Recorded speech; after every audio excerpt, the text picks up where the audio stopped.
é chamado de prazer porque é gostoso. É chamado de prazer exatamente porque é gostoso. Porque a gente faz porque gosta. Porque a gente se sente recompensado. O pecado é gostoso. O pecado é gostoso. Depois vem o preço, não é? Depois que passa vem a ressaca. Aí vem as consequências. Mas na hora, a maior atração do pecado é exatamente essa. Que é alguma coisa boa, desejável e prazerosa.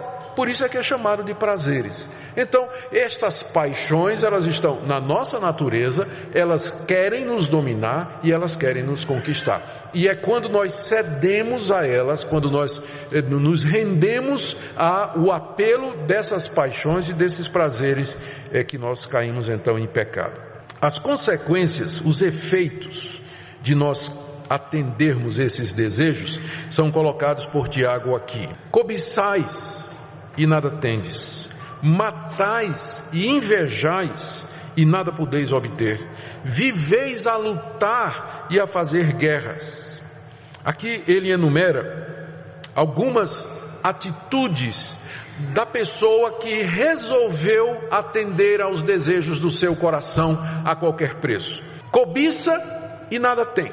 Esse é o primeiro efeito desses prazeres. Eles nos levam a querer experimentar coisas, desejar coisas que nós, pela lei de Deus e pela vontade de Deus, não poderíamos ter. E nós ficamos cobiçando, olhando para o quintal do vizinho, olhando para a casa do vizinho, olhando para os bens do meu próximo, ou cobiçando estas coisas, tendo desejo delas. Tiago diz que a gente, quando resolve andar dessa forma, a gente vai viver num estado de cobiça e não vai obter.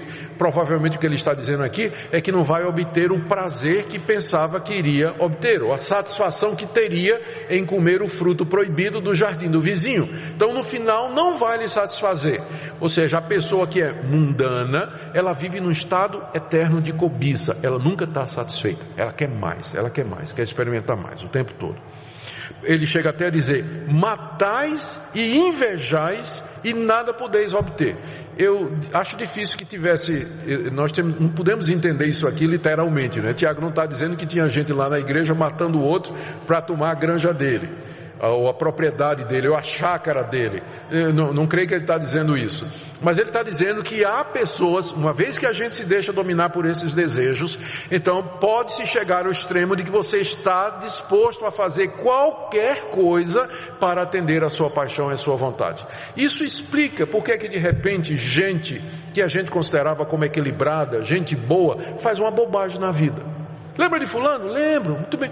Largou a mulher, foi embora, apareceu uma mulher na vida dele, casado há 30 anos, largou a mulher e foi embora, deixou com o filho, deixou tudo aquilo ali. Mas como pode um negócio desse? Isso explica porque tem gente que de repente faz uma bobagem e você não imagina de onde vem. Vem dos prazeres que militam na carne, que provoca cobiça. Você lembra de fulano? Se lembra? Rapaz, o cara de repente resolveu arriscar tudo que tinha no negócio ilícito, se meteu com gente que não devia, gente desonesta, perdeu tudo que tinha. Rapaz, como é que pode um negócio desse? Quem está em pé, cuidado que não caia. Porque nós todos participamos dessa natureza. E nós todos somos tentados de todas estas formas. Cobiçamos, invejamos, estamos dispostos a matar. Note que Tiago aqui está refletindo os 10 mandamentos, não é? Onde se fala exatamente dessas coisas. Nós desobedecemos a Deus e no final nós não temos nada porque estas coisas não satisfazem realmente. Elas não podem encher o nosso coração. O que é que eu preciso para me livrar do mundanismo? O que é que eu preciso para voltar a ter uma vida de oração?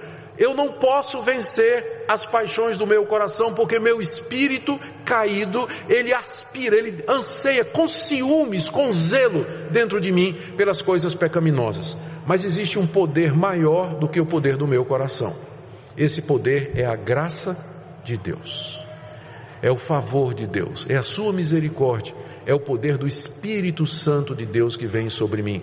Só que Deus dá a sua graça não ao arrogante, mas Ele dá sua graça a quem? Os humildes. Então, o que é que eu faço para obter a graça de Deus, para me livrar da escravidão, do domínio do pecado no meu coração, para que eu possa orar e ter comunhão com Deus? Tiago diz: do verso 7 até o verso 10. Portanto, vocês vão fazer estas 11 coisas. Vocês querem a graça de Deus para se livrar das paixões do pecado e poder ter as orações respondidas? 11 coisas. Primeiro, verso 8, chegai-vos a Deus. Vocês não oravam, vocês não têm porque não pedem, mas agora cheguem-se a Deus. Segundo, purifiquem as mãos, pecadores. Purificação das mãos significa confessar os pecados, pedir perdão. Veja o verso 7, que acabei passando, voltando ao verso 7. Sujeitai-vos a Deus. Essa faltou. Ainda no verso 7, resisti ao diabo. Agora Tiago revela quem também está por detrás de tudo isso. Ele não tinha falado no diabo até agora, não é? Tinha falado do mundo, das paixões do nosso coração, mas agora ele menciona o diabo, porque o diabo está por detrás de tudo isso. Ele usa tudo isso. Resiste, cheguem-se a Deus, sujeitem-se a Deus, resistam ao diabo. Verso 8, chegai-vos a Deus em oração. Verso 8 ainda, purifiquem as mãos e limpem o coração. É a linguagem que Tiago diz para a gente confessar os pecados a Deus, buscar purificação pelo sangue de Jesus. No verso 9, afligi-vos, lamentai e chorai, tomar uma atitude de quebrantamento. Ainda no verso 9, converta-se o vosso riso em pranto e a vossa alegria em tristeza, como num dia como esse de hoje, em que o jejum nos ajuda a fazer isso, a quebrar o nosso coração, nos afligir diante de Deus, examinar o nosso coração e perguntar a Deus, por que o Senhor não está ouvindo as nossas orações? Por que eu não gosto de orar, é difícil orar, ou porque eu oro mal? De onde vem, por que tudo isso? Então esse é o momento de nós tirarmos a alegria do nosso rosto, de converter a risada em choro e nos afligir e lamentar diante de Deus, como ele diz aqui.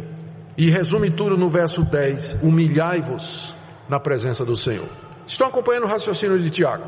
Vocês não oram. E quando vocês oram mal, por isso Deus não atende. Mas por que Deus não atende? Porque vocês estão amando o inimigo de Deus, que é o mundo. E vocês estão pensando que isso é brincadeira? Não é não. O coração de vocês tem paixões fortes. Ele zela, ele cobiça fortemente. Mas Deus dá uma graça que é maior do que as paixões do nosso coração e que pode restaurar essa comunhão com Ele. Só que essa graça Deus dá aos humildes. Ele resiste ao soberbo, ao arrogante.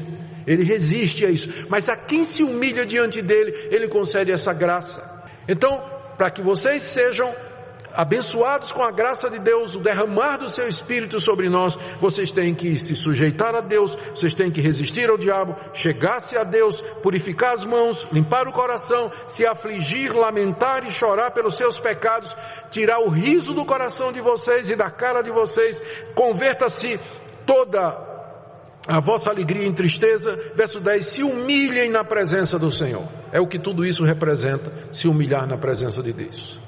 E ele, agora vem, são 11 mandamentos, mas tem 3 promessas. Olha o que Deus promete a quem faz isso. A primeira promessa está no verso 7, sujeitai-vos portanto a Deus, mas resisti ao diabo isso mesmo, verso 7, resisti ao diabo e ele fugirá de vós.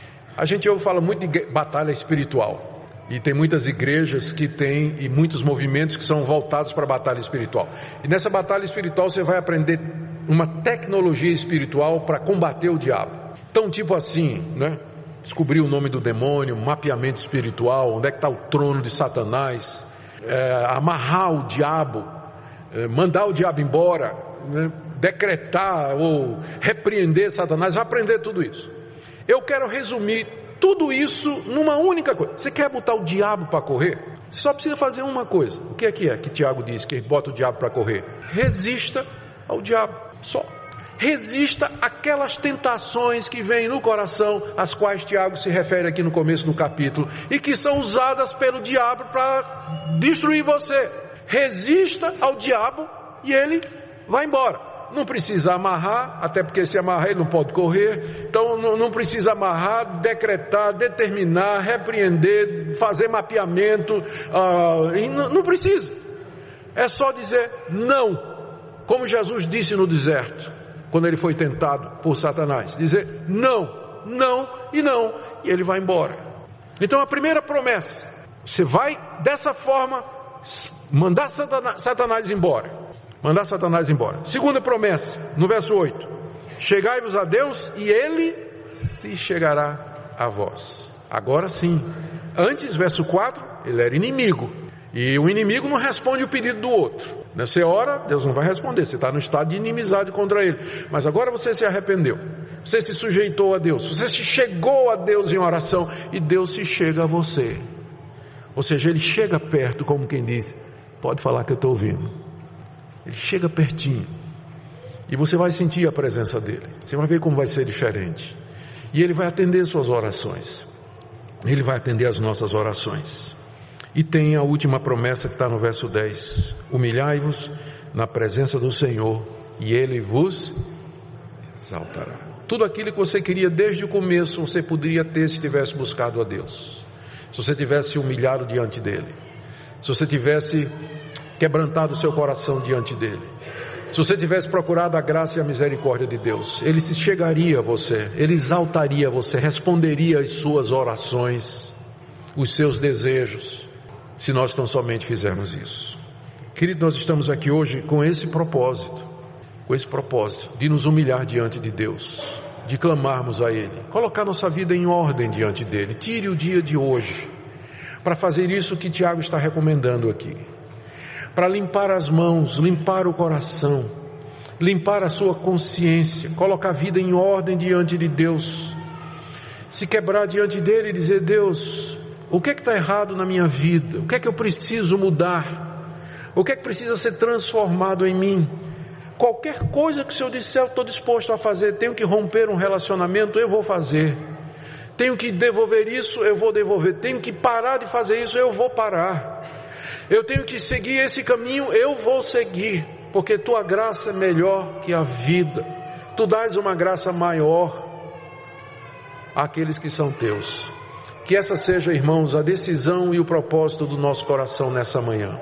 E que o nosso Deus, conforme a sua promessa, se chegue a nós e nos exalte. E que Satanás corra, fuja diante do exército de Deus, diante do seu povo, que em oração procura e obtém o favor do Altíssimo.